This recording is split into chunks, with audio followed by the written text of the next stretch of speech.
So so we're just going to do some work on the red car instead, because we've actually got parts that have come in for that. So yeah. Oh yeah, Ben's back. Ahoy! So for the red car, we have a new air intake line that goes from the boot around to the fuel rail.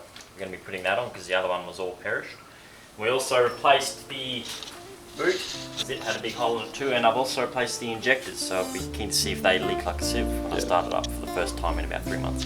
We'll put a photo in now of the comparison of the old to the new injectors, because we actually have that. Yep. Yep. So let's get into it.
That doesn't sound very good at all.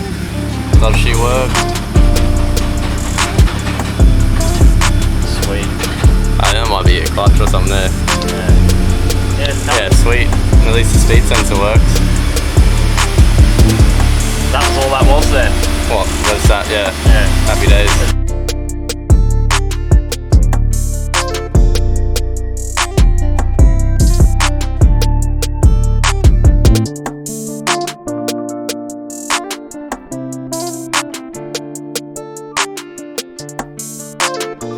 So we just changed, well, we just pulled the old fuel filter out, and that's what the fuel looks like. So yeah, it might have been a bit of the issue of why it's running so shit, but we'll put the new one on and see if it makes any difference.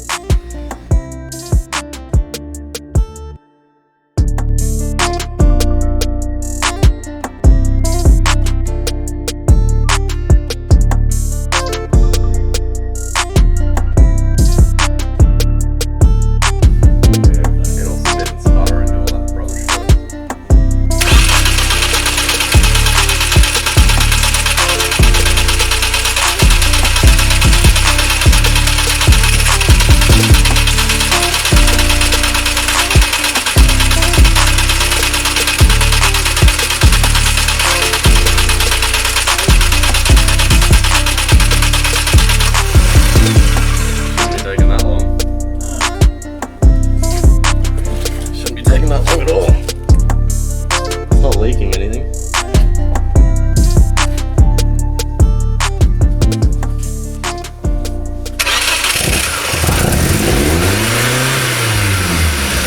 I didn't do that, that's what it freaking did. Maybe the pedal was stuck on. Oh yeah. This stupid trim thing. Yeah, try again then.